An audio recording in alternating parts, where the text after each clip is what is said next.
ஒரு ஊரில் ஒரு குட்டி பறவை இருந்துச்சு. அந்த பறவை பல இடங்களுக்கு உணவு தேடி பறந்துட்டு இருந்துச்சு. அப்போ ஒரு இடத்துல ஒரே ஒரு புழுவை பார்க்குது. அந்த புழுவை அந்த பறவை சாப்பிட போகும்போது அந்த புழு சொல்லுது, என்னைய மட்டும் சாப்பிட்டா உன் பசி அடங்கிடுமா? கொஞ்சம் தூரம் தள்ளி போனேன்னா 40 50 புழுங்களுக்கு மேலே இருக்குது, போய் அதையே சாப்பிடு அப்படின்னு சொல்லுது. அந்த பறவை வந்துட்டு அதை கேட்காம என்னைக்கோ கிடைக்க போகிற 40 50 புழுவுக்காக இன்னைக்கு கிடைக்கிற ஒன்றை எப்படி விட முடியும்னு சொல்லி சாப்பிட்ருது.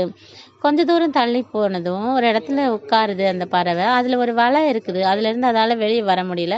வேடன் அதை தூக்க வந்தப்போ பறவை சொல்லுது, நான் ஒரு சாதாரண குஞ்சு பறவை, என்கிட்ட என்ன இறைச்சி இருக்க போகுது, என் கூட வா, என் இருப்பிடத்தில் கொளுத்த நிறைய பறவைகள் இருக்குது, அதுங்களெல்லாம் உனக்கு பிடிச்சி தரேன், உனக்கு நிறைய இறைச்சி கிடைக்கும்ல அப்படின்னு சொல்லி தப்பிக்க பார்த்துச்சு. அதுக்கு அந்த வேடன் சொன்னான், அட பறவையே, நாளைக்கு கிடைக்க போகிற நிறைய இறைச்சிக்காக இன்னைக்கு கிடைச்ச ஒன்றை நான் எப்படி விட முடியும்னு சொல்லி பறவையோட கழுத்தை திருகிட்டான்.